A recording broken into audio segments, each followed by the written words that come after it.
Espace TV, les grandes gueules, tout sur les dessus de l'actu.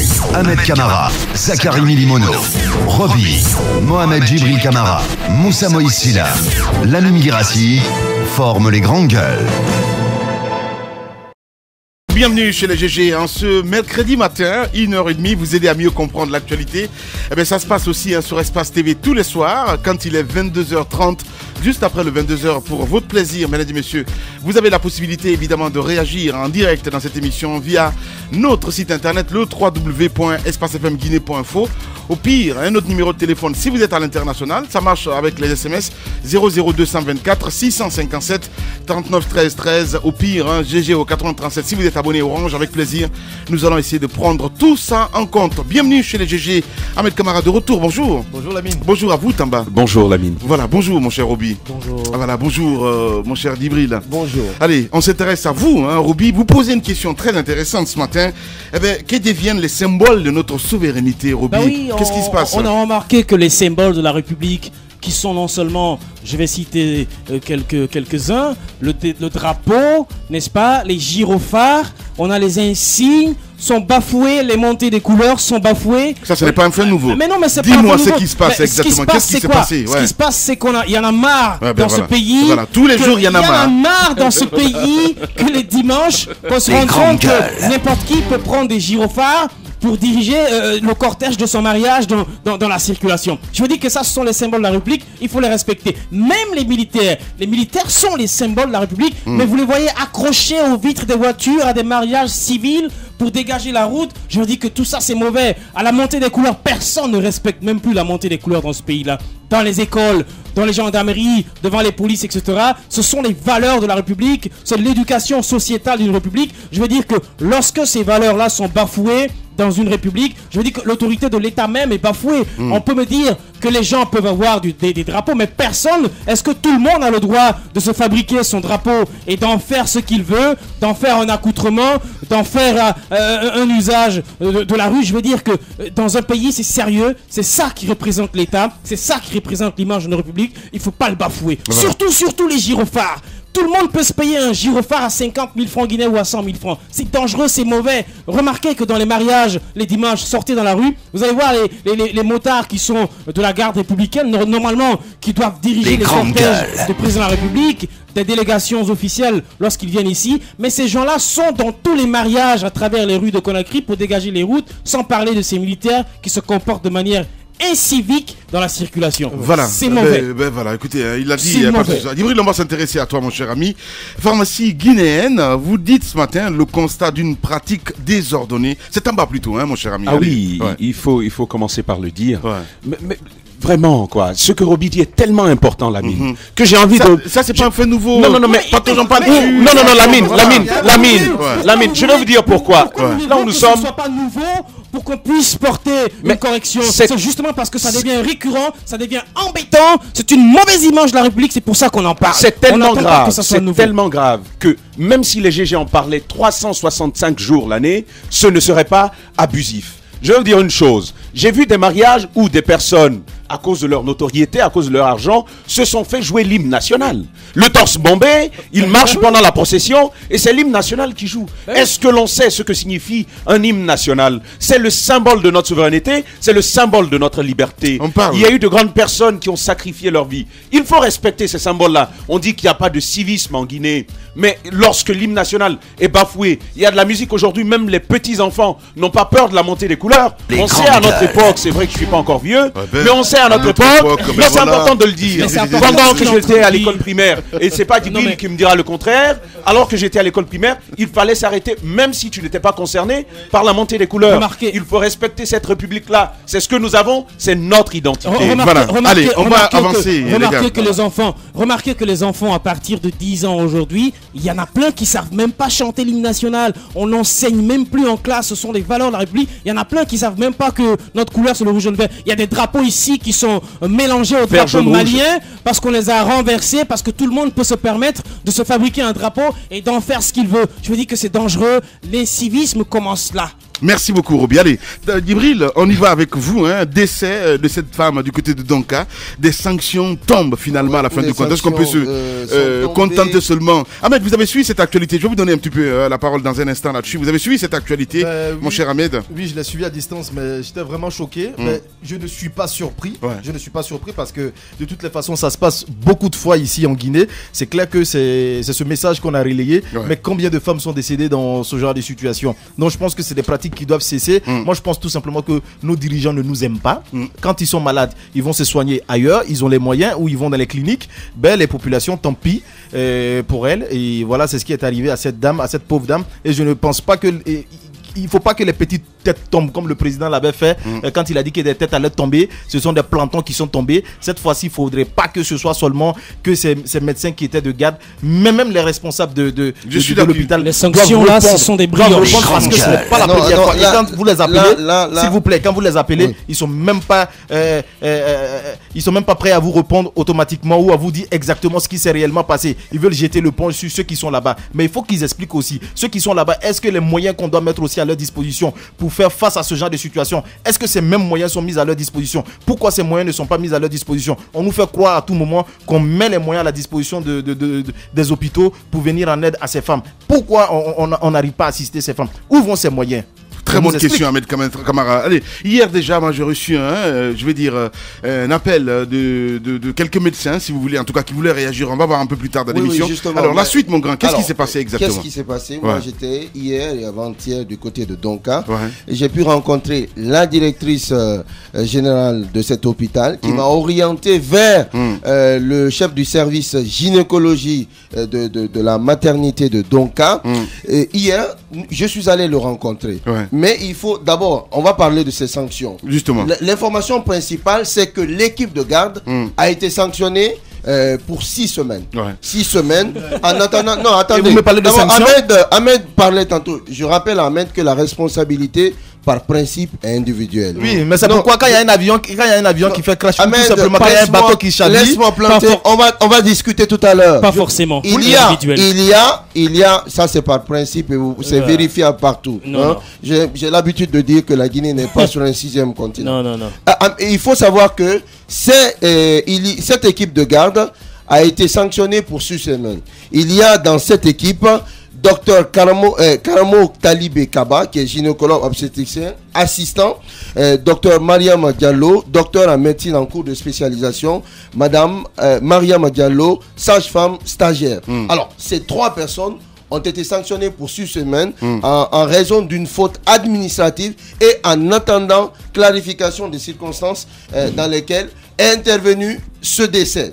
Donc, ce qui signifie que ces 3 personnes sont interdites d'exercer toute activité clinique de jour comme de nuit. Les grandes gueules. Il y a au-delà de ces personnes... Pour 6 semaines, il faut le signaler. Non, 6 semaines. 6 semaines.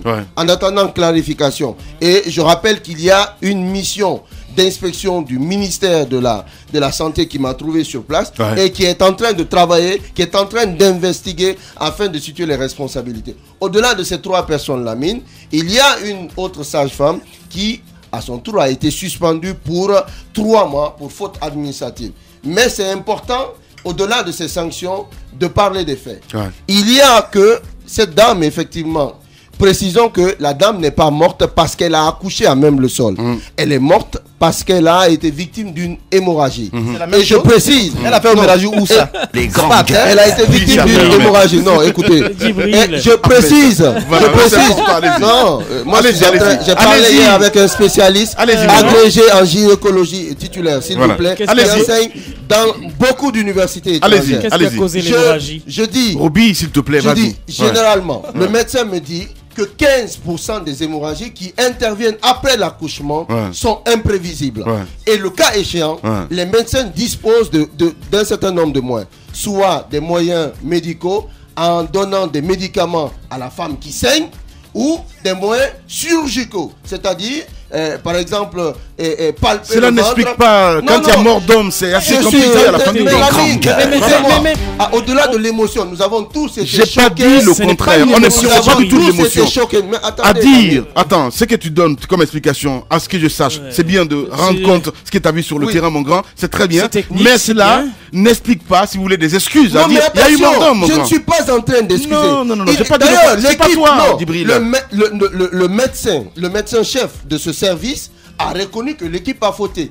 Parce que la dame qui a dit effectivement que le linge manquait, eh bien, c'était faux. Et l'équipe de garde fonctionne. Écoutez, sera une directive qui est établie. Roby souffre de m'écouter. Non, je souffre sérieusement. Cette équipe de garde fonctionne selon une directive qui est bien établie. La directive dit quoi? La règle, c'est de ne pas envoyer un patient vers une autre structure sanitaire de bas niveau. Parce que donc quand même c'est la quête des structures sanitaires. Sauf en cas de en cas d'occupation des 2 blocs opératoires. Parce que je précise que la maternité de Donka, en plus de la pénurie d'eau et de courant dont elle est victime, parce que le courant et l'eau sont des spectateurs intermittents à Donka. J'ai pu le constater avant-hier quand vous allez voir la directrice. Ça, c'est un. Deuxième condition, pour envoyer un patient vers une autre structure sanitaire de même niveau, c'est lorsque, par exemple, il manque d'équipement. Alors, ce jour-là, il y avait bel et bien des équipements, mais l'équipe de garde n'a pas communiqué. Donc, pour ces raisons, la dame, toute l'équipe a été sanctionnée. Bien. Mais c'est important de parler. On va suivre ce dossier-là parce que les docteurs, ce qu'ils ont dit, Djibril, ils souhaitent s'exprimer là-dessus. J'espère que d'ici la fin de l'émission. Non, c'est le monsieur qui m'a contacté, mon grand. Oui, voilà, allez-y. Écoutez, je suis bien d'accord quand on parle de chirurgie, de technique et tout ça, mais attendez, partons basiquement. Il y a une dame qui était en travail, qui est venue dans un hôpital, dans un centre universitaire hospitalier.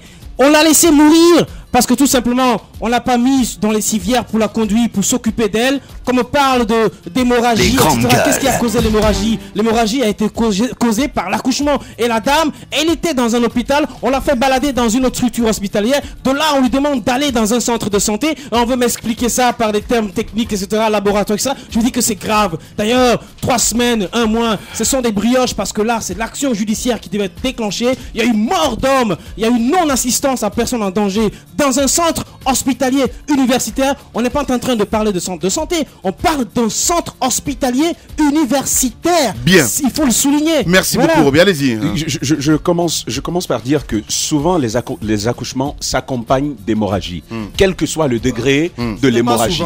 Vous comprenez? Donc, qu'on me dise que c'était imprévisible, cette hémorragie qui, à la fin, a occurré, personnellement, ça m'étonne. Cela m'étonne sérieusement. Et ce qui me fait mal dans cette démarche, on punit pour faute administrative. On ne punit pas pour manquement à la déontologie et à ses engagements depuis le serment. Et pour non-assistance à personne en danger. Oui. Pourquoi est-ce que l'on ne punit pas? Quand même, il y a que le responsable même du service reconnaît la faute de ses agents. Et aujourd'hui, on se permet, c'est en fait, on est en train de chercher des boucs émissaires. On parle toujours de Donka. J'attends d'ailleurs les sanctions du côté de Ignace Dine parce que c'est de là qu'est venue la femme. J'attends. Non mais il faut qu'on attende. Il faut qu'on attende, l'ami. Il faut qu'on attende des sanctions. Et de l'autre côté, je veux terminer. Les plaintes sont récurrentes. Les plaintes sont grandes. Au lieu que de sanctionner de vulgaires petits médecins, je m'excuse du terme, il faudrait que, en toute responsabilité, les responsables de cet hôpital-là rendent le tablier. Ils ne sont... Non mais c'est ce que je dis. Allez-y, Ahmed. Et je le dis, Ahmed. Allez-y, Ahmed. S'il vous plaît, je vais commencer s'il vous plaît, je vais commencer avec la dernière partie de Tamba. Je pense que c'est tout à fait normal. Les responsables administratifs doivent tout simplement rendre le tablier. Et je me défends. Pourquoi? Je ne dis pas qu'ils ne sont pas bien éduqués, ce n'est pas ce que je veux dire, mais je veux faire allusion à une famille, tout simplement, référence à une famille. Quand vous éduquez bien vos enfants, même quand vous n'êtes pas là, il y a des erreurs que vos enfants ne vont jamais commettre. Jamais. Quand vous dites, quand quelqu'un vient, dites bonjour. servez de l'eau à la personne. Les grandes Même gueules. quand vous n'êtes pas là, les enfants diront bonjour et ils vont servir de l'eau. Alors si Djibril me dit qu'il y avait les équipements, je suis soulagé. Ça veut tout simplement dire que les médecins qui étaient là-bas ne sont pas du tout suivis. C'est une jungle du côté de Donka. C'est ce que moi je me dis. Sinon, pourquoi est-ce qu'ils vont laisser les équipements et ne pas jouer le rôle qui leur est dévolu? Tout simplement, moi je pense que ils n'ont pas été bien orientés par leurs responsables. Vous avez été une fois et leurs responsables, chacun doit rentrer le tablier. Voilà, c'est aussi simple que ça. Vous avez été une fois là-bas à Donka? Mais bien sûr que Vous avez oui. été une fois? Ben oui. Mais on parle de cette dame. Mais combien de personnes souffrent, hein, de cette manière-là, là-bas? La dame, certainement, ça a été médiatisé, je suis d'accord. Mais je veux dire que si la faute doit être administrative, alors là, Madame Fatou Siké, elle en a commis autant de fautes administratives parce que ce que Ahmed est en train de souligner. Mais non, arrête, Djibril, laisse-moi parler. Non, mais attends, mais il faut. Non, mais attends. Lamine, par principe. Attends, Djibril, laisse-le parler s'il te plaît. Non, mais Après, attendez, voilà. quand vous êtes. Je veux bien, mon grand, mais voilà, on ordonne. Quand vous êtes Voilà. directrice Bien. d'un hôpital Ouais. et qu'il y a plusieurs cas comme ça qui arrivent et qu'il n'y a pas de décision qui soit prise pour corriger cela, je veux dire que la faute la faute incombe à qui? La faute incombe aux responsables de cet hôpital. Quand vous êtes responsable d'un hôpital et qu'on vous dit que dans un hôpital, il n'y a pas d'eau, il n'y a pas de courant, il y a quand même des laboratoires, il y a des centres où on opère les gens, la responsabilité c'est qui? La responsabilité c'est pas le stagiaire, la responsabilité c'est la direction. Lorsque vous êtes directrice d'un hôpital et qu'il n'y a pas de médicaments et que vos médecins dilapident l'hôpital en prenant tout le matériel pour aller servir leur centre privé, la responsabilité c'est qui? La responsabilité sur la direction. Ne venez pas me parler de sanctions administratives, de stagiaires. Je pense que Roby est en train de partir en mais non, j'ai parlé, je dis, je suis pas en train de justifier le comportement. Mais tu peux même pas justifier, tu travailles pas là-bas. Oh, Ahmed, mais voilà, quand même, allez-y. Justifier. Lamine, il faut quand même reconnaître une chose.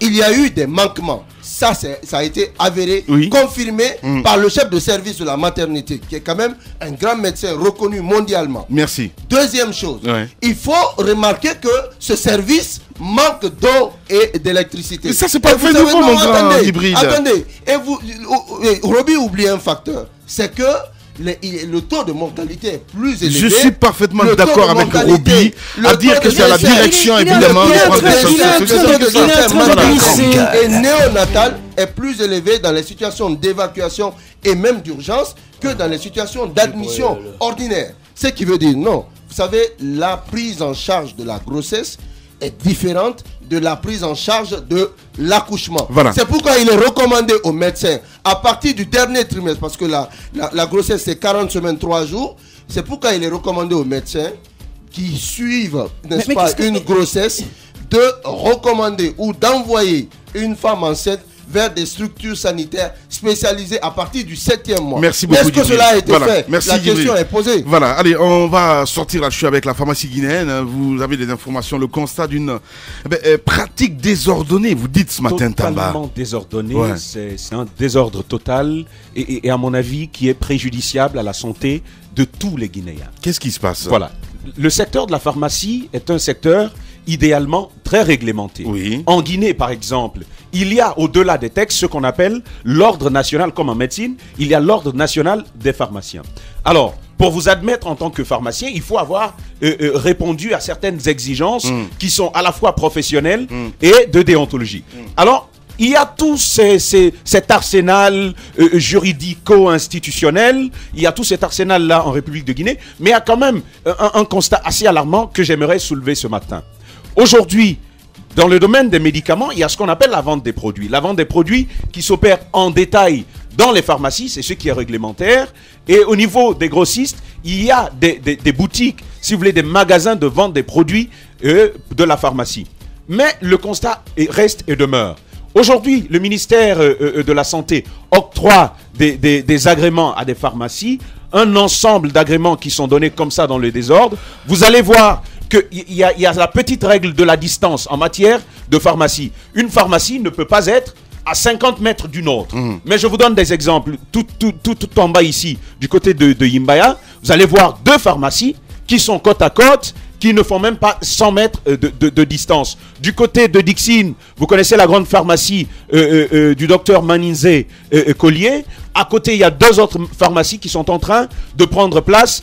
Et ça, c'est en piétinant totalement le principe de la distance qui régit la pharmacie. L'autre constat plus alarmant, c'est que les boutiques qui normalement sont chargées de revendre des produits en gros, des produits pharmaceutiques en gros, se transforment elles aussi en pharmacie. Ce sont de simples commerçants qui sont capables de vous dire combien vous devez prendre de tel produit, tel produit. Ils vous donnent une posologie. C'est très grave. Ça, c'est très grave pour la santé de la population. Je suis d'accord avec toi. Je suis très d'accord avec toi ce matin là-dessus. Parce que là, de ce côté aussi, quand vous partez silence radio, on ne va pas du tout informer.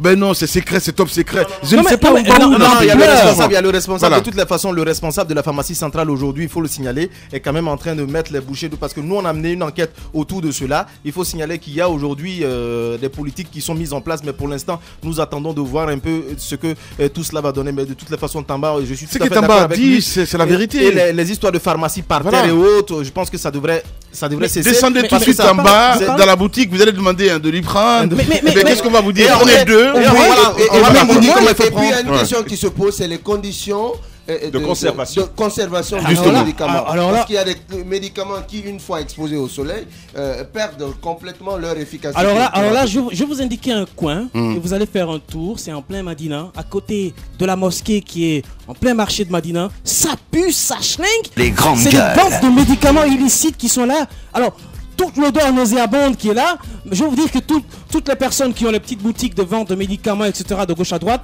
ils vont s'approvisionner. Bien. Il n'y a aucune condition de conservation. En plein marché de Madina, vous allez trouver, il y a une grosse pharmacie qui est là. Et eux aussi, ils vont se servir à la pharmacie centrale. Voilà. Alors, toute une chaîne aujourd'hui à rendre. Beaucoup de questions ce matin, même du côté du Canada, on nous écoute en ce moment.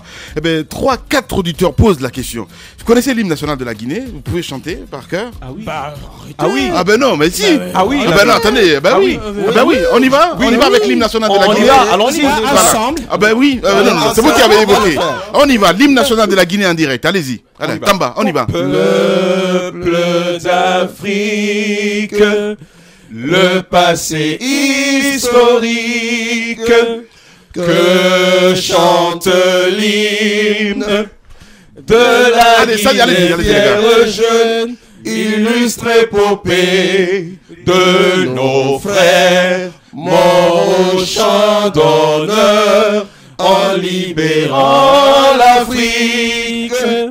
Le peuple de Guinée, prêchant l'unité, appelle l'Afrique. Liberté, c'est la voix d'un peuple qui appelle tous ses frères à se retrouver. Liberté, c'est la voix d'un peuple qui appelle tous ses frères de la grande Afrique. Bâtissons l'unité africaine dans l'indépendance retrouvée. Est-ce que c'est des apatrides, franchement? Bienvenue chez les GG.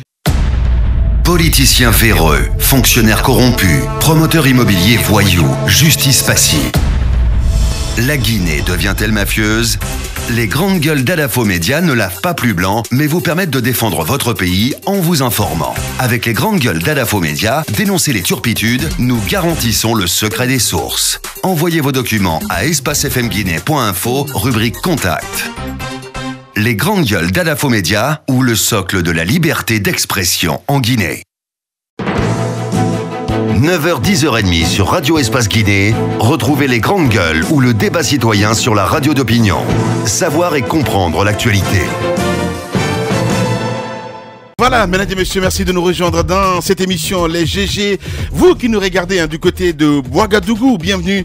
Vous le voyez à l'écran, notre invité ce matin, évidemment, est un autre que monsieur Kerno Alpha Ousmane Diallo, ministre de l'élevage et des productions animales. On le sait très bien, le secteur de l'élevage et des productions animales est un secteur névralgique qui tente, en tout cas tant bien que mal, de se faire une place de choix dans la garniture économique du pays. Mais les espoirs pour une modernisation de ce secteur ont souvent été dessus.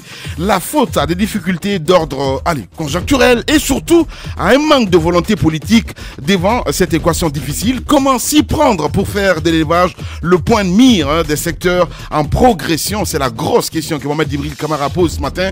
Notre invité, monsieur le ministre donc de l'élevage et des productions animales, monsieur Kerno Alpha Diallo, c'est bien, Kerno Alpha Ousmane Diallo. Voilà, c'est bien cela. Allez, on s'intéresse à vos SMS avant de recevoir le ministre, évidemment, de donner la parole. parole. Beaucoup de messages ce matin. Vous avez vraiment pété le dimat. Plus de 700 SMS là-dessus. Voilà. Bonjour les GG. Eh bien, les GG sont 100% guinéennes. Félicitations qu'on laisse Roby se défouler. Il n'y a pas de problème. C'est Dr Silla qui nous envoie ce message en direct du côté d'Ambroise Paré. Jeannot Williams nous envoie le message. Les 3 derniers mots de l'hymne national sont dans l'indépendance recouvrée. C'est très important. Il n'y a pas de problème. Eh bien, la même chose avec Prince Co qui dit bonjour Lamine, c'est la cata. Les gars sont passés à côté, il n'y a pas de souci. Voilà, c'est en bas. Notre chef d'orchestre, vous l'avez constaté, il n'y a pas de problème là-dessus. Avec Commandant Barry aussi, qui nous dit Lamine, s'il vous plaît, dites à Roby est en bas. Alors, non, je peux pas, c'est pas possible. Voilà. Allez, Prince aussi, qui nous envoie le message. Un autre message, qui dit Lamine, est-ce que vous savez aussi que du côté insolent des sages-femmes, elles n'ont aucun respect vis-à-vis des patientes de leur famille. Suleiman donc de Julinda qui nous envoie ce message. Tiyan de Koza, Lamine, la directrice doit être débarquée. Elle n'est pas responsable. Voilà, elle doit même démissionner. Donc c'est les auditeurs qui le disent en direct ce matin. Salut Lamine, l'hymne national est sacré. Voilà. Seules les forces armées chantent bien et le respectent. Sinon, même vous ne le chantez pas bien. Pourtant, il est sacré et symbolique.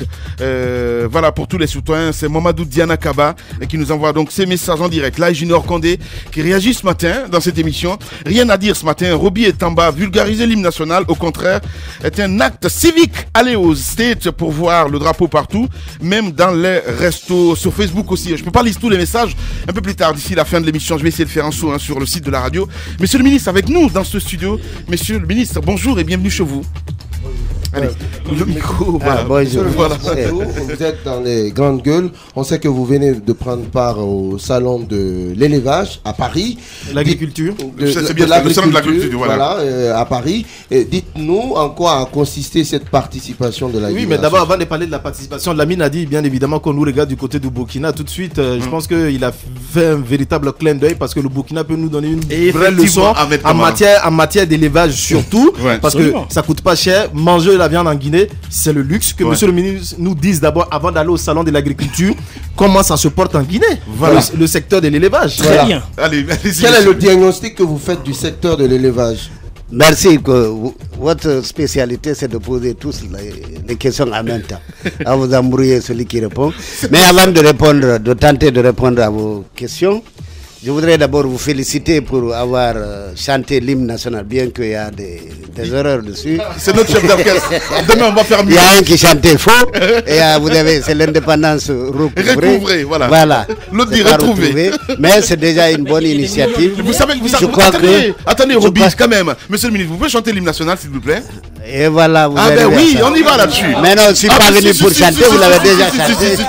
Vous allez chanter l'hymne national. Ah ben non, vous allez chanter l'hymne national. Donc je vous félicite pour ça, parce que vous avez donné le ton et c'est une bonne chose. Merci. Et cela, il faut que ça permette aux Guinéens de se sentir Guinéens, qu'on ait un point d'orgueil, qu'on se sente Guinéen, qu'on soit fier de la Guinée. C'est très très important. La Guinée n'est pas que les mauvaises choses, bon, qui est bien qu'il y en ait partout, c'est pas seulement en Guinée. Mais c'est bien que ça me donne courage. Je suis heureux d'être parmi vous. Merci beaucoup. Parce que c'est la première fois aussi. C'est la deuxième fois que vous avez chanté l'hymne national. Non, c'est la première fois, évidemment. Ouais, voilà, ça veut dire que je vous ai porté bonheur parce que vous avez été très inspiré et ça vous fera beaucoup de plaisir. Avec plaisir. Bon, maintenant vous m'avez posé des questions. Je ne sais pas par quelle. Voilà. Le diagnostic. Par la plus méchante des questions. Gros souci avec le micro, mon cher. Voilà. Peut-être Roby, vous allez passer le micro parce que vous parlez plus fort. Voilà. Non, lui. Parlez-nous de l'état, faites-nous l'état des lieux de ce secteur. Comment se porte le secteur de l'élevage en Guinée? L'élevage se porte bien parce que il faut le. Mais il n'y a pas de viande. Non, il y a de la viande. Il y a de la viande, il y a des œufs, il y a beaucoup de choses. La seule chose qu'on importe chez nous, c'est le poulet, les cuisses de poulet. Si vous tous ici, aucun de vous ne mange de la viande importée dans son... Nous retrouve de la viande importée. Si, moi tous les soirs, c'est ce que je fais, les cuisses de poulet, monsieur. Non, ouais, je parle de la viande. Voilà, ok.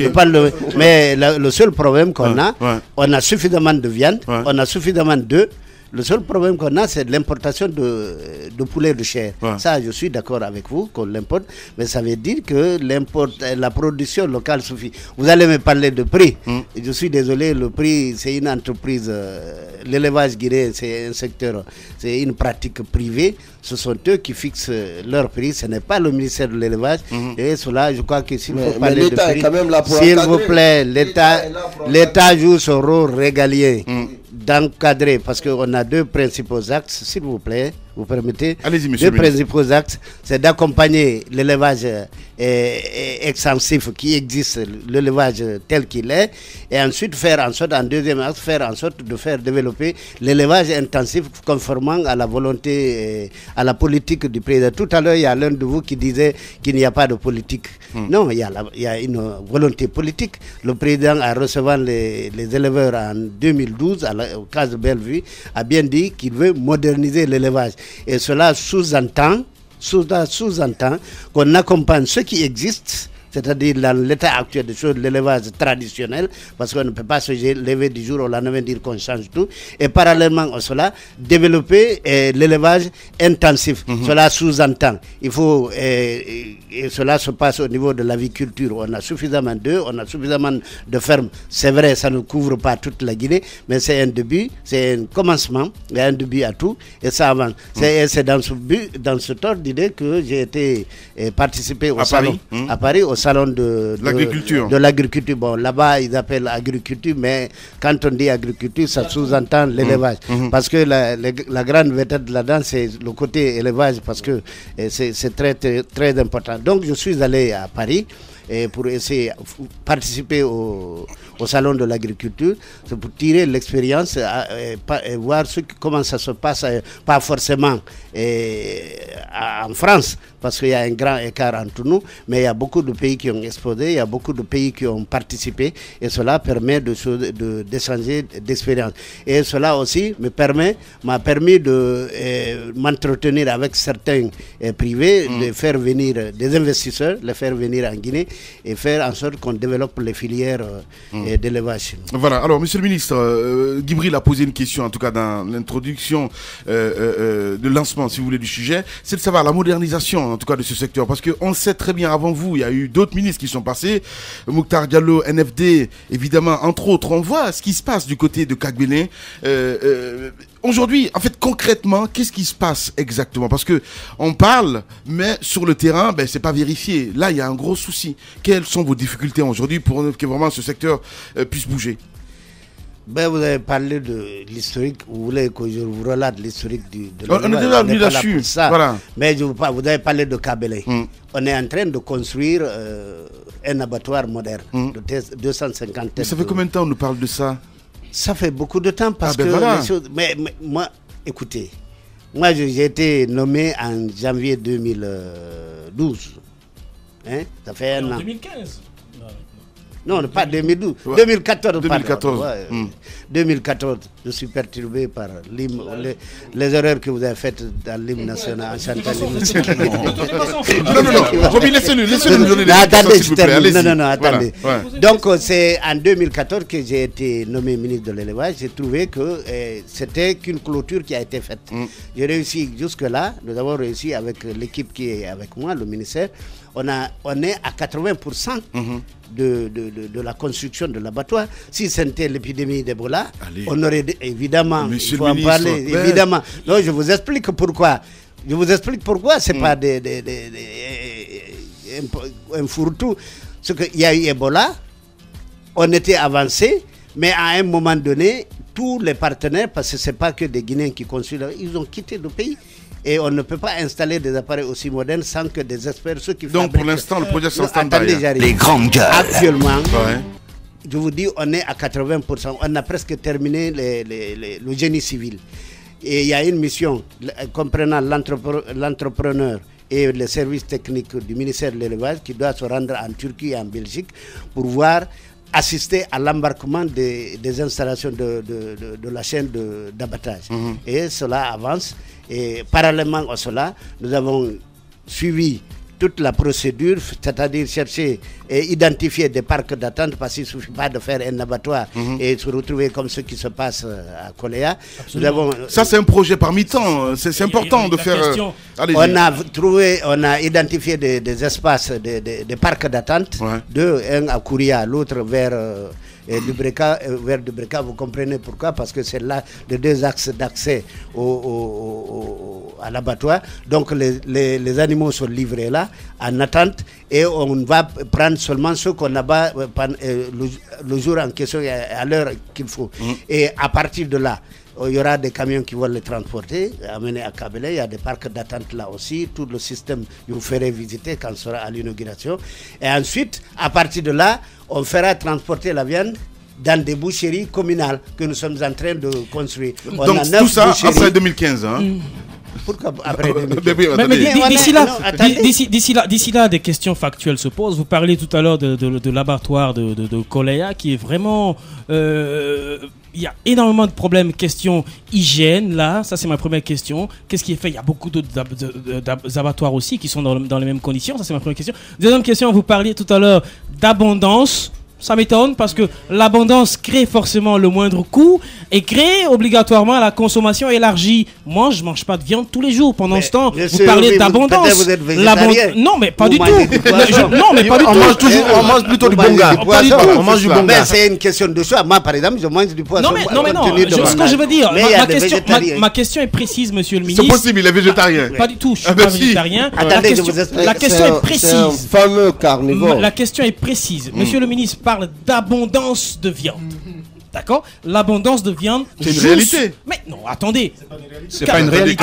Attendez. Peut-être le coût. Non, justement. Voilà. L'abondance joue sur les coûts et joue sur une consommation élargie. Monsieur le ministre, ma question est de savoir aujourd'hui. Mais si, Djibril, qu'est-ce qui est fait? Offre et demande, exactement. Qu'est-ce qui est fait pour que nos vaches ou nos veaux soient beaucoup plus garnis, pour que ce soit beaucoup plus disponible sur le marché et que du coup, ce soit beaucoup plus accessible aux populations? Il en a vu au salon de l'agriculture. Vous avez posé une question auparavant. Vous avez parlé de l'abattoir. Écoutez, vous êtes d'accord qu'on regarde devant ou qu'on utilise les rétroviseurs? Tous les deux.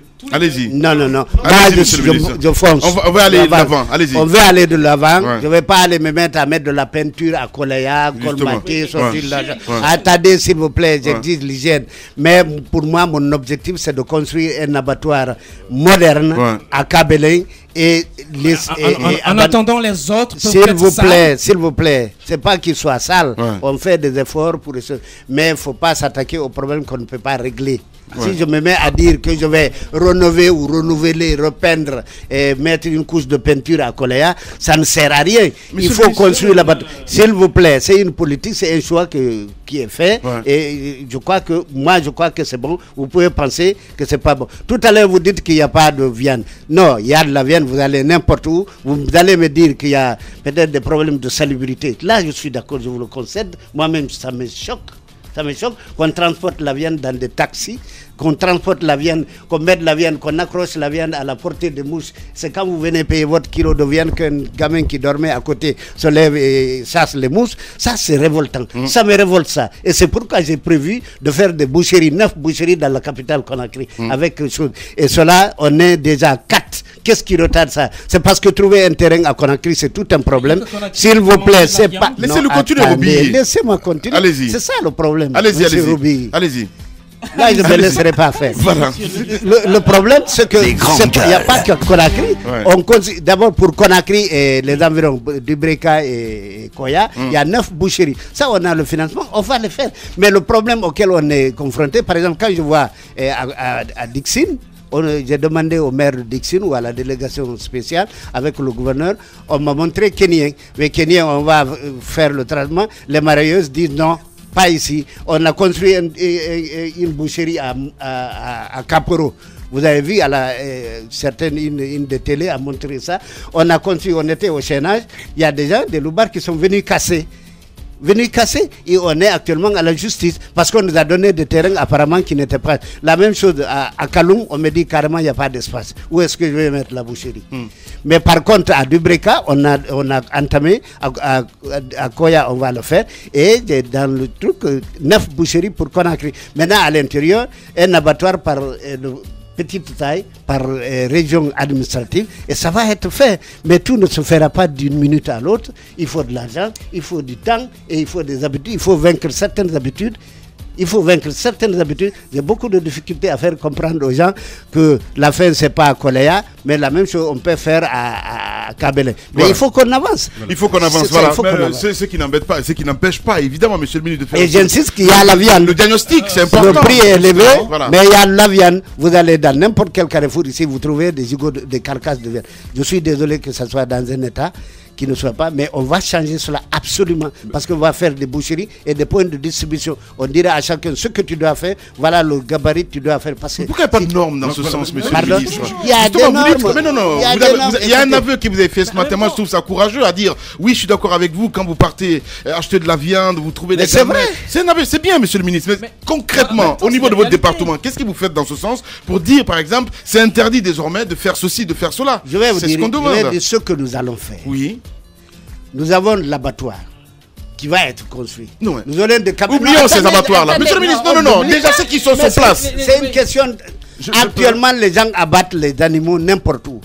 Une fois qu'on aura construit ce tabac, on va faire déménager tout le monde. Que ce soit à Koléa, que ce soit à Kakimbo, que ce soit à tout cela, Matoto ici, tout ça, ça va changer. Mais je ne peux pas leur dire arrêtez d'abattre les animaux ici. Je ne leur ai pas montré où aller. Non, mais je parle des normes, monsieur le ministre. S'il vous plaît. Après cela, on fera la viande sera transportée dans des camions frigorifiques.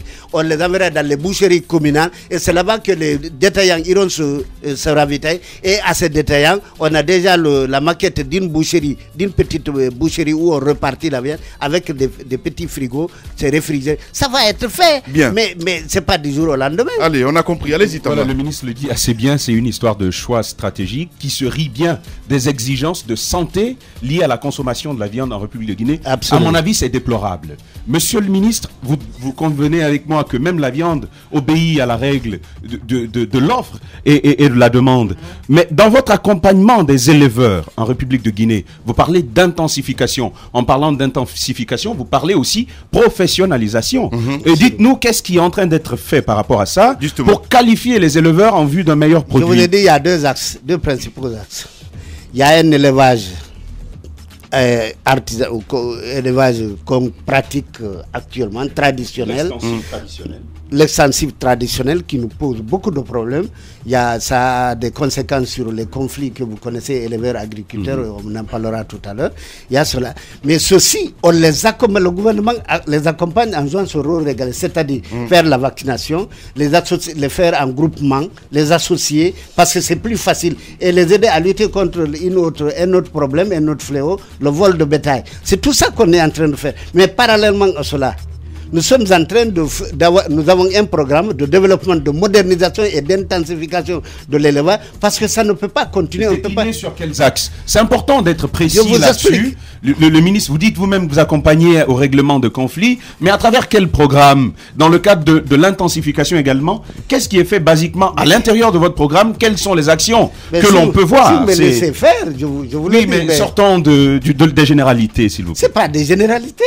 Moi, je ne peux pas parler du parc d'un individu, je parle généralement en Guinée, je parle des généralités. Effectivement.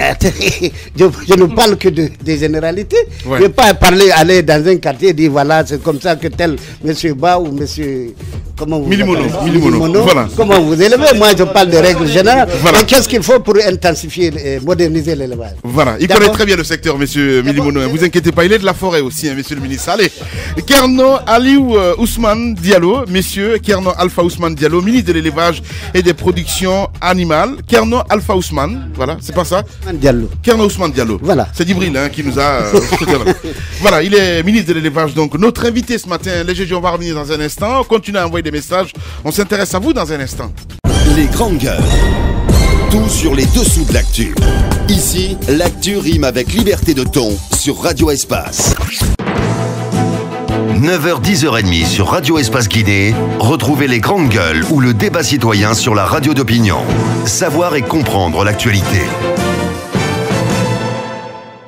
Avec vous pour une demi-heure encore chez les GG. Merci encore une fois de votre fidélité. Beaucoup de réactions ce matin. Notre invité dans ce studio, évidemment, monsieur le ministre de l'élevage et des productions animales, ce n'est autre que monsieur Kerno Ousmane Diallo. Voilà, beaucoup de réactions. On va essayer de faire lecture de quelques SMS en live. Nous, Baldé, le patron de Guinée Matin, voilà, qui poste ce message. Les GG de la radio Espace FM et le ministre de l'élevage, monsieur le ministre, qui dit, je suis perturbé par l'hymne national, les erreurs que vous avez commises donc en chantant l'hymne national. En effet, avant de recevoir le ministre, les journalistes ont fustigé l'incivisme en Guinée, recevant donc en direct des SMS d'auditeurs, qu'il est défié de pouvoir bien chanter l'hymne national. Eh bien oui, on l'a fait. Et là, de ce côté, beaucoup de réactions. Les SMS aussi, GGO 8037. On va y aller là-dessus avec quelques auditeurs. On va essayer de prendre, allez, pile poil, boum, allez. Ceci dit, je pense qu'on a lu ça, voilà, il n'y a pas de problème. La Junior Condé, voilà, qui nous dit, monsieur le ministre de l'élevage, Kerno Ousmane, est le meilleur des ministres en Guinée. C'est la Junior qui nous envoie donc ce message. Notre message, GGO 8037, sincèrement, voilà, le monsieur le ministre n'a rien dit d'important. Voilà, élever le niveau de débat. Heureusement qu'il reste 8 mois. Pour ce gouvernement, c'est Aliou Gondo Diallo de Bomboli qui nous envoie ce message. Bonjour les grandes gueules. Lamine, tu n'as pas chanté l'hymne national. Pourquoi? Bah écoutez, je chantonnais un petit peu quand même, les gars.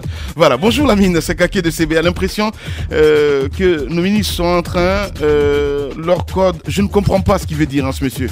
L'interview d'Antoine Kourouma avec Sekou Koutoubou, allez, ça c'est pas le bon, voilà. Tout ce que je retiens de ce monsieur, je comprends pas ce qu'il veut dire, franchement, cet auditeur. Voilà. Allez, sur le site de la radio aussi, le www.espacefmguinée.info. Voilà, parce qu'il faut aller là-dedans. Ahmed Camara, beaucoup de réactions, surtout à l'étranger. Les auditeurs qui s'en prennent un petit peu à Djibril, il n'est pas du tout en train de justifier quoi que ce soit. C'est important. Il a été sur le terrain, il a fait un compte rendu. Donc, souffrez les auditeurs qui fassent son compte rendu en live. Et c'est cela aussi, malheureusement ou heureusement, prenez ça comme vous voulez. Quand je prends le cas de cet auditeur qui nous écoute du côté de Conakry, lui qui dit, monsieur le ministre, à part construire les abattoirs, il pose une question. Qu'est-ce que vous pouvez faire, par exemple, le lait produit par les vaches? Car selon moi, vous devez copier le modèle de la Mauritanie qui a construit donc une usine de fabrication au lait en poudre à partir du lait de vaches venant des éleveurs dans tout le pays. Il permet de réduire donc la pauvreté en milieu rural. Je vais vous donner la parole dans un instant. Il y a cet auditeur aussi, voilà, qui nous envoie ce message, c'est Mamadou Maladouba. Bonjour les journalistes, bonjour les GG. Je suis consterné par les propos de Djibril. À mon humble avis, ont tendance à justifier le décès de cette dame guinéenne, donneuse de vie. Donc, lui, il est du côté de Montpellier. Je vous remercie, Malade depuis Montpellier, en France. Encore, ce tout message qui dit quoi exactement? C'est Poulo. Djibril, arrête de défendre l'indéfendable, madame. Saïk Sike ne mérite pas de diriger un centre de santé. Ce n'est pas la première fois que l'hôpital donc a fait parler de lui. On se rappelle de l'affaire des toilettes ou payer, je ne sais pas ce qu'il veut dire. Lui, il est du côté de Montréal, exactement, je pense. Voilà.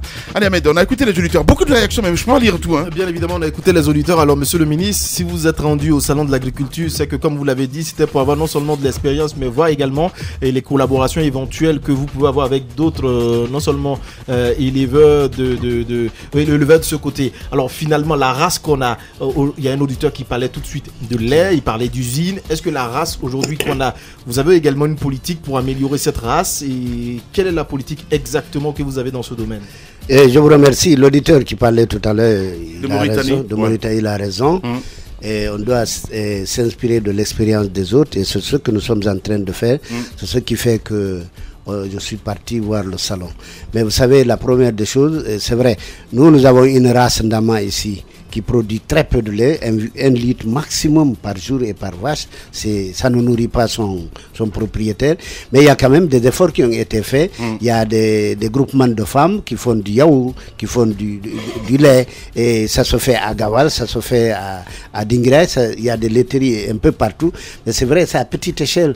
Mais pour qu'une vache produise, il faut deux choses. Il faut d'abord le milieu naturel, ça on l'a, le pâturage, mais il faut nourrir cette vache. Il faut, donc c'est pourquoi la première des démarches que nous sommes en train de faire, c'est de produire de l'aliment de bétail. Ça, nous avons signé une convention avec Anwar Invest, une société marocaine. Et là aussi, nous avons contacté une société de Bretagne ce sont tous des sociétés qui vont s'installer chez nous, faire de l'agro-industrie. Et l'agro-élevage, c'est très très important. Parce que quand vous prenez par exemple Moulin et les gens qui font de la farine, à partir de là, nous pouvons récupérer des résidus et faire en sorte que ce soit des bases pour la production de l'alimentation de bétail. Ça, une fois fait, et il y a un autre côté, c'est encourager la culture fourragère. Nous avons 350 variétés de plantes fourragères ici qui peuvent nourrir le bétail. C'est pourquoi nous nous sommes organisés et nous avons en vue de faire en sorte qu'il y ait des pâturages. Parce que qu'est-ce qui se passe actuellement? Si on ne fait pas attention, et cela, vous, votre radio peut nous aider, si on ne fait pas attention, on va droit au mur, comme on dit vulgairement. Parce que la Guinée est un pays, c'est vrai, minier. Il y a des sociétés minières partout. La population se développe, explose. Et il y a l'agriculture qui se développe. Si avant on cultivait avec la haut, maintenant c'est des grands espaces qu'on cultive. Donc la superficie de la Guinée reste la même. On ne peut pas l'étirer. En clair, vous voulez maintenant le problème c'est que l'environnement, effectivement, le problème, on va se retrouver, si on ne fait pas attention, à un moment donné où il n'y aura pas d'espace pour l'élevage. C'est pourquoi nous avons encouragé, nous avons posé le problème au niveau du gouvernement pour qu'il y ait l'organisation des espaces pastoraux, parce que la Guinée s'y prête, et c'est là qu'on va faire des cultures fourragères, faire en sorte que l'élevage soit stabilisé et que l'élevage profite à l'éleveur. Parce que jusque-là, je disais tout à l'heure, l'élevage ne profite pas à l'éleveur lui-même. Quand vous prenez l'éleveur qui est en brousse, lui suit ses bœufs, il est bon. Mais la viande de tous les produits qui s'en sortent, c'est les bouchers, les commerçants de bétail qui en profitent. Parce qu'on dit ici le kilo coûte cher, mais ça ne profite pas forcément à l'éleveur lui-même, c'est les intermédiaires. Donc nous devons faire en sorte qu'on inverse cette tendance et que l'éleveur profite de son élevage en augmentant le lait, en augmentant la production. La production non seulement de viande, mais des produits laitiers, parce qu'il y en a beaucoup. Le ministre Kerno Ousmane Diallo, donc ministre de l'élevage et des produits animaux, vers notre invité ce matin, mon cher Tamba. Voilà, monsieur le ministre, à mon avis, l'élevage semble être concentré dans quelques petits secteurs. On se pose aujourd'hui la question de savoir qu'est-ce qui est fait de celui des abeilles, par exemple, qui profitent à d'autres nations. Qu'est-ce qui en est fait pendant que nous avons des potentialités en Guinée, elles peuvent être valorisées pour permettre de satisfaire aux besoins des Guinéens. C'est la première question. La deuxième question. Aujourd'hui, on peut se poser la question de savoir... Attendez que je réponde à la première, s'il vous plaît. Attendez que je réponde, parce que c'est très important ce que vous avez dit. Allez-y. Et c'est une idée lumineuse, parce que ça fait partie des filières qu'on développe. Il y a la filière bétail, il y a la filière petits ruminants, et il y a l'apiculture. J'ai été, je le dis, bon, j'espère que ça ne fera pas de gaffe. J'ai été au salon d'agriculture à Paris. J'ai vu, il y avait l'un de nos pays voisins qui avait un stand. Et je parie que le miel qui est exposé là, ça vient de Guinée. C'est quel pays? Le Sénégal? Le Mali? Je ne sais pas. Allez. Je ne vais pas créer des incidents. Il n'y a pas de problème. Parce que là, il y a des endroits chez nous, en basse et en moyenne Guinée, en haute Guinée et en forêt, où on produit suffisamment de choses. Et la filière apiculture, c'est l'une des filières qui marche le mieux. Il y a des éleveurs, des apiculteurs à Dabola, à Labé, et ils produisent beaucoup. Mais le seul problème, ils exportent le produit, le miel, dans les pays voisins, et ceci le labellise. On dit miel de tel pays, alors qu'en fait ça produit chez nous. Tout ça, je l'ai constaté, on m'en avait parlé avant, mais on est obligé d'accepter la libre circulation. Donc le mieux disant quelque part. Allez-y. Et ça nous pose donc c'est une chose très importante. Dans toute la Guinée, on peut développer l'élevage, que ce soit l'apiculture, la porciculture, les grandes gueules ou la volaille. Et votre réponse débouche sur la deuxième question que je voulais finalement poser. On peut se demander aujourd'hui quelle est la participation de l'État guinéen aux produits de l'élevage que nous consommons. Vous dites par exemple que ces éleveurs, ces éleveurs, ils sont obligés d'exporter leur miel du côté du Sénégal. Est-ce que finalement, ce n'est pas parce que l'éleveur est abandonné? Non, l'éleveur n'est pas abandonné. L'État joue son rôle régalien. Je vais vous expliquer. C'est quoi le rôle de l'État?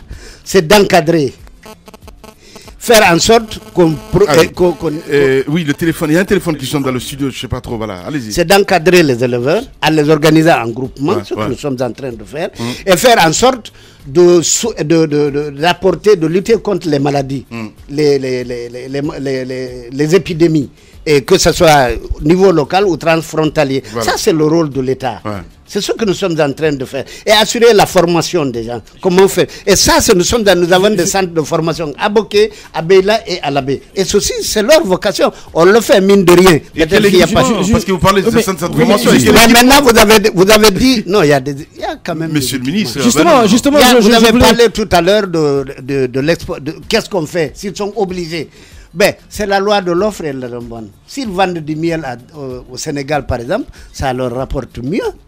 Beaucoup, parce que vous n'avez pas de grande gueule. Oui, c'est pas qu'on est... Non, monsieur le ministre, oui, mais il y avait la politique en Côte d'Ivoire où Oufo Boigny disait les Ivoiriens d'abord. Alors si on dit les Guinéens d'abord, ça veut dire que nous on doit boire le lait. Non, mais je suis l'ami. Vous savez, ça, l'exemple. Oui. Non, attendez, je suis d'accord. Je suis d'accord. Je suis d'accord qu'on peut gagner beaucoup là-dedans au Sénégal, mais les Guinéens d'abord. S'il vous plaît, à un moment donné, on a dit les Guinéens d'abord. Ça, c'était nous, ça. Notre génération. Quand on chantait bien l'hymne national, contrairement à certains. C'était ça, on a fermé les frontières. On a eu des problèmes. On ne reviendra pas dessus. L'objectif du ministère de l'élevage et du gouvernement guinéen, à sa tête le président Alpha Condé, c'est d'enrichir les Guinéens. Chacun là où il est. Si tu es agriculteur, on veut que tu profites de ton agriculture. Si tu es éleveur, on veut que... Si tu es journaliste, on veut que tu profites dans ton secteur. Comme vous le faites. Bien. C'est ce qui est important. Le nouveau slogan Guinéen, allez-y, Roby. Guinéen, nous, ça se traduit dans la pratique. C'est cela. C'est ce qu'on fait tous les jours à travers cette émission. C'est notre slogan d'ailleurs. Guinéen, nous. Les grandes gueules. Quelle est la politique d'accompagnement inclusif? Parce que c'est important de parler de formation, c'est important de parler de construction d'abattoirs, c'est important de parler de tout ça. Mais le rôle de l'État aussi, c'est d'accompagner ces éleveurs-là. Quelle est la politique inclusive d'accompagnement de ces éleveurs-là en leur permettant, par exemple, d'avoir accès à un certain nombre de fonds qui leur permet, eux, de performer leur métier? Vous avez parfaitement raison, on ne peut rien faire sans argent. Et la Guinée est le pays de toutes les priorités. Vous n'allez pas nous parler d'Ebola? Pardon? Vous n'allez pas nous reparler d'Ebola? Mais c'est pas moi qui parle d'Ebola. Ebola est là, il faut qu'on en parle. Mais attendez, monsieur, s'il vous plaît, vous avez posé une question, vous allez me laisser répondre à cette question, s'il vous plaît. Qu'est-ce qu'on fait? Je vous ai expliqué que nous sommes en train, on a 3 centres de formation. Il y a un à Beila, un à Boké, un à Labé. Et ceci forme les choses. Et on est en coopération avec certains partenaires au développement, tels que la FAO, l'Union européenne, qui assure la formation des groupements d'éleveurs et d'apiculteurs, je veux dire tout le groupe. Et ça marche. Mais maintenant, avoir beaucoup d'argent, des investissements qui sont importants, on a un projet phare quand même, qui investit, le projet B. Je vais dans les semaines à venir faire une tournée à l'intérieur et je vous ferai... Monsieur le ministre, question très simple. Est-ce que les éleveurs ont accès à un fonds pour leur permettre de performer leur métier? Actuellement, les éleveurs n'ont pas accès au fonds. Voilà. Mais nous sommes en train de faire, d'instaurer le fonds de développement de l'élevage. Un crédit agricole? Bon, un peu ça, mais nous sommes en train, on n'a pas terminé au niveau du ministère de faire les études, mais nous sommes en train de créer un fonds de développement de l'élevage. Et ce fonds nous permettra d'assister certains éleveurs qui sont dans des situations... Est-ce qu'on peut connaître l'échéance? Parce que vous avez dit plusieurs fois, nous sommes en train. Absolument. Eh bien, parce que j'ai dit nous sommes en train, parce que nous sommes en train. Vous voyez, on ne peut pas faire bouger une machine en un an. Est-ce que concrètement... Non, mais donnez quand même une échéance. Bien. De savoir quand ça va aboutir. Parce que on a parlé de la construction d'une boucherie moderne. Mais non, la boucherie... Depuis maintenant des années. Mais attention, parlant de cette boucherie, s'il vous plaît, vous revenez à la boucherie. La boucherie a démarré en 2014. Oui.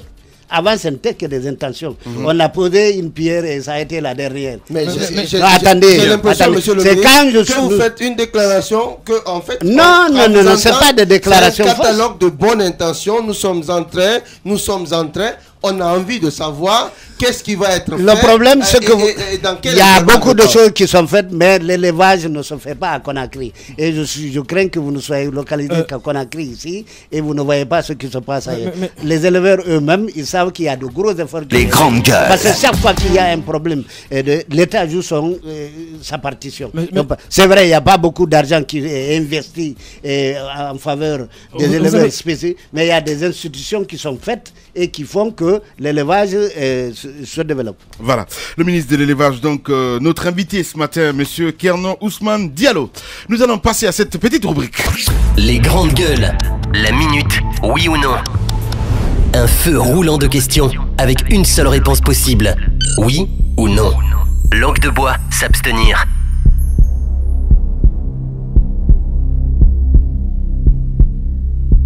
Ça ne ressemble pas du tout un John ce matin. Notre invité, M. Kerno Ousmane Diallo, ministre de l'élevage et des productions animales. Vous aussi, vous pouvez réagir évidemment en posant des questions au ministre d'ici la fin de l'émission, pourquoi pas. Je vais essayer de relayer. Ahmed Kamara, oui ou non? Alors, monsieur le ministre, vous-même vous l'avez signalé dans ce studio, vous êtes écœuré de voir la viande suspendue avec des mouches un peu partout. Absolument. Oui ou non, consommer de la viande aujourd'hui avant la mise en place effective de votre projet, c'est-à-dire les abattoirs et les boucheries modernes, manger de la viande, c'est s'exposer à une intoxication à 90%. Oui ou non? Oui ou non? Non, j'ai pas bien compris la question. Allez Ahmed, on va reprendre ça. Alors, je disais que vous avez un projet de construction d'abattoirs, un projet également de construction de boucheries modernes. Alors, pour l'instant, vous avez signalé que vous êtes écœuré par l'exposition de la viande. Alors, consommer de la viande en Guinée, c'est s'exposer à 90% à une intoxication alimentaire. Oui ou non? Non, c'est pas s'exposer. Voilà. Parce que personne n'est mort. Non, vous allez monsieur le ministre, personne n'est mort. Attendez quand même. Allez-y. Allez-y, Tamba. Toutes les non, c'est pas des intoxications de viande. Surtout à la consommation. Parce qu'il y a des médecins, des docteurs vétérinaires. Vous allez vous expliquer un peu plus tard, monsieur le ministre. Il n'y a pas de problème. Allez, la rubrique, oui ou non? Oui ou non, monsieur le ministre, votre département accompagne les éleveurs. Alors, au salon de l'agriculture récemment tenu à Paris, il y avait au moins une coopérative ou même des éleveurs guinéens, oui ou non? La Guinée accompagne à l'instar de tout. Non. Oui ou non? Est-ce qu'il y avait une représentation guinéenne? Il y avait une représentation de coopérative d'éleveurs guinéens au salon de Paris. Au stand? Il n'y avait pas de stand? Non. Voilà. Oui ou non, Roby? Oui ou non, monsieur le ministre, vous avez défendu votre budget à l'Assemblée nationale, sans inclure un certain nombre de projets financés, mais l'argent connaît une autre destination. Oui ou non? Non, pas du tout. Oui ou non, le gouvernement... Non, là. Non, vous y reviendrez. Vous allez revenir là-dessus. Malheureusement, c'est ça. Oui ou non, monsieur le ministre, le gouvernement ne fait pas la part belle au secteur de l'élevage? Oui et non. Ah ben Alors, question subsidiaire. Voilà, oui ou non, monsieur le ministre, vous avez plein de bonnes idées, mais ce qui manque, c'est l'argent. Oui. Voilà.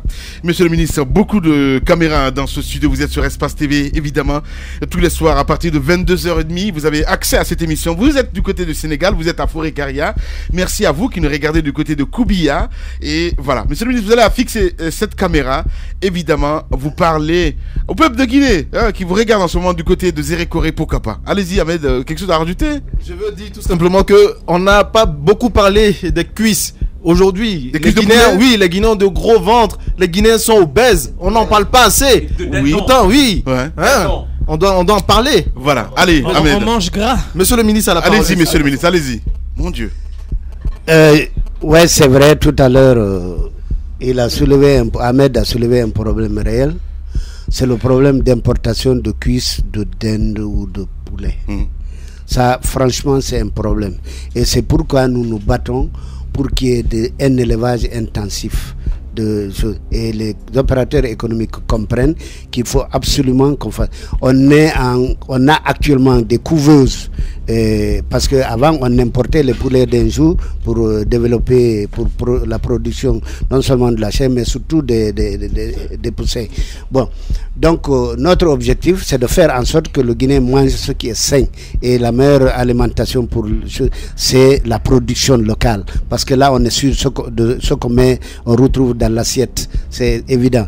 Donc ce que je vous demanderais à ceux qui ont de l'argent, ceux qui ont les moyens, c'est d'investir dans l'élevage, investir, que ce soit l'élevage de bovins, que ce soit l'élevage de caprins, que ce soit, parce que tout à l'heure je parlais d'élevage de caprins, c'est quelque chose de très, c'est un cycle très court, c'est rentable. Quiconque élève les moutons, les chèvres, en quelques jours, en une année, il a déjà le résultat de son investissement.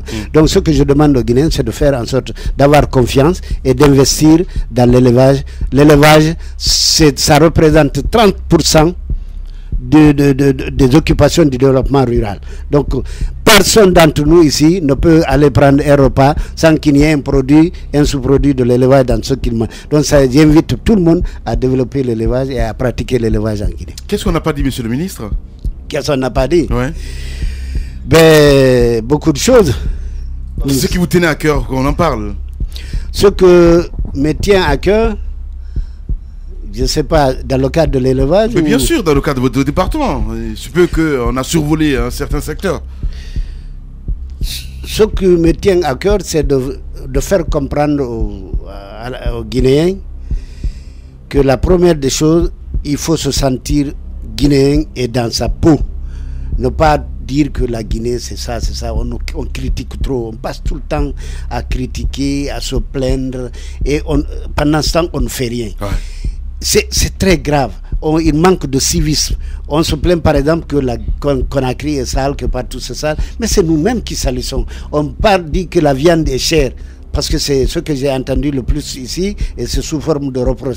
Mais si chacun de nous, ceux qui ont les moyens, parce que chacun de nous peut faire un élevage, et c'est très simple, tous ceux qui ont de l'agriculture, parce que notre option c'est de faire en sorte qu'il y ait des agro-éleveurs, parce que ça nous permettrait de lutter, d'éteindre le feu entre les éleveurs et les agriculteurs. Si chacun de nous, même vous, monsieur Guirassy, si vous aviez un élevage de poulets, si vous avez un élevage de caprins, si vous avez un élevage de bovins, ça apporterait un plus à la Guinée, et ça donnerait une main d'œuvre importante aux jeunes Guinéens, et je crois que c'est très très important. C'est très très important parce que nous avons l'avantage quand même d'avoir une terre qui se prête à l'élevage. Nous avons l'intelligence qu'il faut et nous avons les compétences. Nous avons des cadres, franchement, qui ont fait l'élevage, qui ont fait, des vétérinaires ou des docteurs, des ingénieurs géotechniciens qui peuvent accompagner tous ceux qui veulent faire de l'élevage. Donc j'invite tous les cadres guinéens à faire comme ce qui se fait ailleurs. Là-bas il y a des ministres, il y a des directeurs, il y a des présidents de groupes de presse qui ont leur élevage et qui considèrent ça comme une sorte de vacances. Tout le monde en week-end va dans sa ferme, et c'est ce que j'invite tous les Guinéens à faire, parce que c'est dans l'intérêt de tout le monde. Voilà, c'est dans l'intérêt de tout le monde. Le ministre de l'élevage, notre invité ce matin. Nous inaugurons une petite rubrique ce matin, monsieur le ministre, dans cette émission, qu'on peut appeler peau de banane. C'est dans votre secteur évidemment. J'espère que vous n'allez pas glisser là-dessus. Cette question fatidique, combien d'ONG seraient censées dans votre secteur aujourd'hui en ce qui concerne l'élevage? D'ONG? Oui. Je parlerai plutôt de groupement. De groupement, combien? D'éleveurs. Oui, combien aujourd'hui à ce jour? Mais non. Combien aujourd'hui à ce jour? Vous voulez que je vous donne un chiffre? Oui, un chiffre. Il y a plus de non, il n'y a pas plus.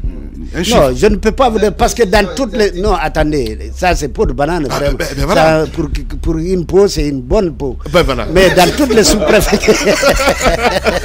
dans toutes les sous-préfectures, il y a des groupements d'éleveurs. Ça marche pas.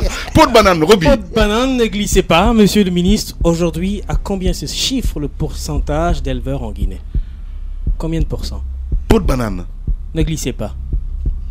Non, vous me poussez à la peau de banane. Oui. Mais je vais vous dire que 30% des Guinéens qui s'occupent du développement rural sont éleveurs. Voilà. Même 30%. Si on n'est pas convaincu. Allez-y. Oui, Tamba, peau de banane. Convaincu. Peau de banane. Non, vous devez être convaincu parce peau que de banane, Roby, quand vous allez n'importe où, allez, monsieur le ministre. celui qui a un champ a des poulets. Et je rappelle aussi les poulets, en fait, parce que vous me donnez l'occasion de parler de ça. Quand vous avez la volaille, ça c'est Monsieur le ministre, la propriété de la femme. Et ça permet. Allez-y, Monsieur le ministre, le cheptel bovin en République de Guinée, combien compte-t-il de têtes? Il va, je crois, c'est dans les chiffres de 21 millions. Voilà, 21 millions. Monsieur le ministre, en tout cas, grand merci d'être passé dans cette... Je vais vous dire avant que vous ne me remerciez. Nous avons essayé de faire l'inventaire, à profiter de l'occasion du recensement national pour savoir le nombre de volailles, le nombre de caprins. Et on a mis une rubrique. Mais chaque fois qu'on allait dans une famille, pour dire, les poulets, vous en avez combien? On dit non, moi j'ai pas de poulet. Parce que, mais les poulets qui passent là, c'est les poulets du voisin. Parce que tout simplement, les gens ont l'impression, quand quelqu'un de l'administration ou quelqu'un qui demande, quelqu'un qu'on ne connaît pas demande, c'est pour venir après prélever une certaine... La police. Voilà. Donc c'est ce qui fait la difficulté des statistiques et des choses. Mais sans quoi, chaque Guinéen, tous les Guinéens qui sont dans le rural, dans le monde rural, ils ont un petit champ, mais ils ont un élevage. C'est pourquoi nous voulons développer la notion d'agro-éleveur. On ne sépare pas de vous recevoir dans ce studio, monsieur le ministre. En tout cas, grand merci, vous avez convaincu en tout cas. Merci à vous qui nous regardez à l'international. Les GG continuent. 9h, 10h30 sur Radio Espace Guinée. Retrouvez les grandes gueules ou le débat citoyen sur la radio d'opinion. Savoir et comprendre l'actualité. Voilà, quelques penses bêtes avant de rendre l'antenne, évidemment. Notre confrère, c'est Yari Yansané. Yari Yansané, vous le savez, l'horizon s'est assombri dans le paysage médiatique guinéen avec la disparition de notre confrère Yari Yansané, qui était juste avant sa mort le rédacteur en chef du groupe Évasion. Eh bien, il est décédé jeudi dernier à Dakar des suites de la cirrhose de foie. Son corps sera rapatrié aujourd'hui aux alentours de 15h. Demain, il sera enterré, mais d'abord, le corps sera exposé du côté de Ignace-Line à partir de 10h. Ensuite, la dépouille mortelle prendra la direction de la grande mosquée Faisal où on va prier sur son corps. Et après, on ira bien évidemment du côté du cimetière Cameroun pour l'inhumation. Encore une fois, hier, il était comme nous. Demain, nous risquons d'être comme lui. Ça, c'est sûr. Ça, c'est sûr. Voilà. Alors, on va souhaiter que Dieu, le Tout-Puissant, l'accueille dans son paradis et que son âme repose en paix. Nous condamnons donc à la presse guinéenne et surtout au groupe Évasion Guinée. Un grand merci à vous qui nous regardez à l'international. Mesdames et messieurs, Tamba, je suis désolé, je dois rendre l'antenne. Merci à vous qui nous regardez du côté de Casamance sur Espace TV. Demain, on va se retrouver avec d'autres invités dans ce studio. Passez une excellente soirée sur Espace TV. Au revoir.